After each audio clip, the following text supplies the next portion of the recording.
ಸಿಂಚನ ಮತ್ತು ಲೋಕೇಶ್. ಹಳೆಯ ಮರದ ಬಾಗಿಲು ಕಿರುಚಿ ತೆರೆದುಕೊಂಡಿತು. ಅಟ್ಟಿಕಟ್ಟಿಗೆ ಏರಲು ಕೊಳೆತ ಮೆಟ್ಟಿಲುಗಳು ಕಂಡುಬಂದವು. ಭಯ ಮತ್ತು ಉತ್ಸಾಹದಿಂದ ಹೃದಯ ಬಡಿಯುತ್ತಿದ್ದ ಸಿಂಚನ ಒಳಗೆ ಕಾಲಿಟ್ಟಳು. ಒಂಟಿ ಸೂರ್ಯಕಿರಣದಲ್ಲಿ ಧೂಳಿನ ಕಣಗಳು ನೃತ್ಯ ಮಾಡುತ್ತಿದ್ದವು. ಇದು ಅವಳು ಹುಡುಕುತ್ತಿದ್ದ ಮನೆಯೇ? ನಗರದ ಗದ್ದಲದಿಂದ ದೂರವಿರುವ ಆಶ್ರಯ? ಏನನ್ನಾದರೂ ಹುಡುಕುತ್ತಿದ್ದೀರಾ ಮಿಸ್ ಎಂದು ಒಂದು ಗಟ್ಟಿಯಾದ ಧ್ವನಿ ಅವಳನ್ನು ಬೆಚ್ಚಿ ಬೀಳಿಸಿತು. ಸಿಂಚನ ತಿರುಗಿ ನೋಡಿದಾಗ ಬಾಗಿಲ ಬಳಿ ನಿಂತಿದ್ದ ವ್ಯಕ್ತಿಯನ್ನು ಕಂಡಳು. ಅವನ ಕಣ್ಣುಗಳು ಅನುಮಾನದಿಂದ ಕಿರಿದಾಗಿದ್ದವು. ಅವನು ಎತ್ತರವಾಗಿದ್ದನು, ಕಳವಳದ ರೇಖೆಗಳಿಂದ ಕೂಡಿದ ದಯೆಯ ಮುಖವನ್ನು ಹೊಂದಿದ್ದನು. ಇವನೇ ಲೋಕೇಶ್, ಮನೆಯ ಮಾಲೀಕ. ನಾನು ಅಟ್ಟಿಕಟ್ಟಿಯನ್ನು ಬಾಡಿಗೆಗೆ ಪಡೆಯಲು ಬಯಸುತ್ತೇನೆ ಎಂದು ಅವಳು ನಡುಗುತ್ತಾ ಕೈಯಲ್ಲಿ ಹಿಡಿದಿದ್ದ ಯುದ್ಧೋದ್ಧಾರದ ಪುಸ್ತಕವನ್ನು ಹಿಡಿದಳು. ಲೋಕೇಶ್ ತನ್ನ ಮುಂದೆ ನಿಂತಿದ್ದ ನಾಚಿಕೆ ಸ್ವಭಾವದ ಮಹಿಳೆಯನ್ನು ಕುತೂಹಲದಿಂದ ನೋಡುತ್ತಾ ಒಳಗೆ ಬರುವಂತೆ ಆಹ್ವಾನಿಸಿದನು.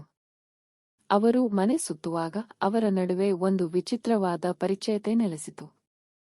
ತನ್ನ ನಿಧನರಾದ ಪತ್ನಿಯ ಬಗ್ಗೆ, ಪ್ರತಿ ಮೂಲೆಯಲ್ಲೂ ನೇಯ್ದ ನೆನಪುಗಳ ಬಗ್ಗೆ ಅವನು ಮಾತನಾಡಿದನು. ಸಿಂಚನ ಪ್ರತಿಯಾಗಿ ತನ್ನ ಒಂಟಿ ಜೀವನದ ನೆಲಕಗಳನ್ನು, ತನ್ನನ್ನು ಮರುಶೋಧಿಸಲು ಶಾಂತಸ್ಥಳಕ್ಕಾಗಿ ತನ್ನ ಬಯಕೆಯನ್ನು ಹಂಚಿಕೊಂಡಳು. ಅವರ ಭೇಟಿಗಳು ಹೆಚ್ಚಾಗುತ್ತಾ ಹೋದವು. ಲೋಕೇಶ್ ಹೊಸದಾಗಿ ಬೇಯಿಸಿದ ಬ್ರೆಡ್ ತರುತ್ತಿದ್ದ, ಸ್ವಾಗತದ ಸನ್ನೆ. ಸಿಂಚನ ಪರಿಮಳಯುಕ್ತ ಜಾಸ್ಮಿನ್ ಟೀ ಕೊಡುತ್ತಿದ್ದಳು, ಕೃತಜ್ಞತೆಯ ಚಿಕ್ಕ ಕ್ರಿಯೆ. ಅವರು ಪೋರ್ಚ್ ಸ್ವಿಂಗ್ನಲ್ಲಿ ಕುಳಿತು ತಮ್ಮ ಕತೆಗಳು, ಕನಸುಗಳು ಮತ್ತು ಒಂಟಿತನದ ಮೌನವನ್ನು ಹಂಚಿಕೊಳ್ಳುತ್ತಿದ್ದಂತೆ ಜಗತ್ತು ಮರೆಯಾಗಿ ಹೋಗುತ್ತಿತ್ತು.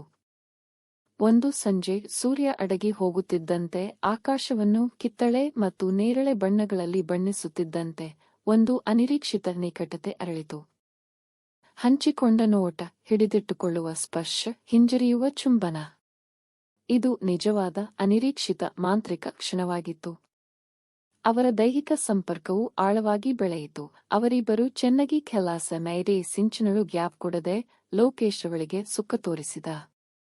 ಪರಸ್ಪರ ಅನ್ವೇಷಣೆ ಮತ್ತು ಆವಿಷ್ಕಾರದ ನಿಧಾನ ನೃತ್ಯ. ಇದು ಕೇವಲ ದೈಹಿಕವಾಗಿ ಮಾತ್ರವಲ್ಲ, ಇದು ಹಂಚಿಕೊಂಡ ನಗು, ಇನ್ನೊಬ್ಬರ ಉಪಸ್ಥಿತಿಯ ಸೌಕರ್ಯ, ಇನ್ನೊಬ್ಬರ ಉಪಸ್ಥಿತಿಯಲ್ಲಿ ನಿಜವಾಗಿಯೂ ನೋಡಲ್ಪಟ್ಟ ಮತ್ತು ಅರ್ಥಮಾಡಿಕೊಳ್ಳಲ್ಪಟ್ಟ ಭಾವನೆ.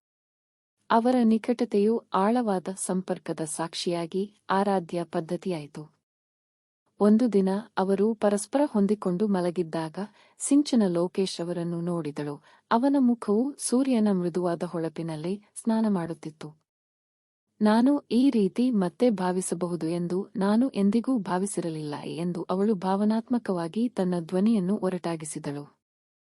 ಲೋಕೇಶ್ ನಗುತ್ತಾ, ಅವನ ಕಣ್ಣುಗಳು ಮೂಲೆಗಳಲ್ಲಿ ಸುಕ್ಕುಗಟ್ಟಿದವು. ನಾನೂ ಕೂಡ ಇಲ್ಲ. ಅವರಿಗೆ ತಮ್ಮ ಸಂಬಂಧವು ಅಸಾಂಪ್ರದಾಯಿಕವಾಗಿದೆ ಎಂದು ತಿಳಿದಿತ್ತು. ಸ್ನೇಹ, ಸಂಗಾತಿತ್ವ ಮತ್ತು ಆಳವಾದ, ಶಾಶ್ವತ ಪ್ರೀತಿಯ ನಡುವಿನ ಸೂಕ್ಷ್ಮ ಸಮತೋಲನ. ಆದರೆ ಹಳೆಯ ಮನೆಯ ಶಾಂತ ಆಶ್ರಯದಲ್ಲಿ ಅವರು ಆಶ್ರಯವನ್ನು ಕಂಡುಕೊಂಡರು. ಅನಿರೀಕ್ಷಿತ ಸಂದರ್ಭಗಳಿಂದ ಹುಟ್ಟಿದ ಪ್ರೇಮಕತೆ ಮಾನವ ಸಂಪರ್ಕದ ಶಾಶ್ವತ ಶಕ್ತಿಯ ಸಾಕ್ಷಿಯಾಗಿದೆ.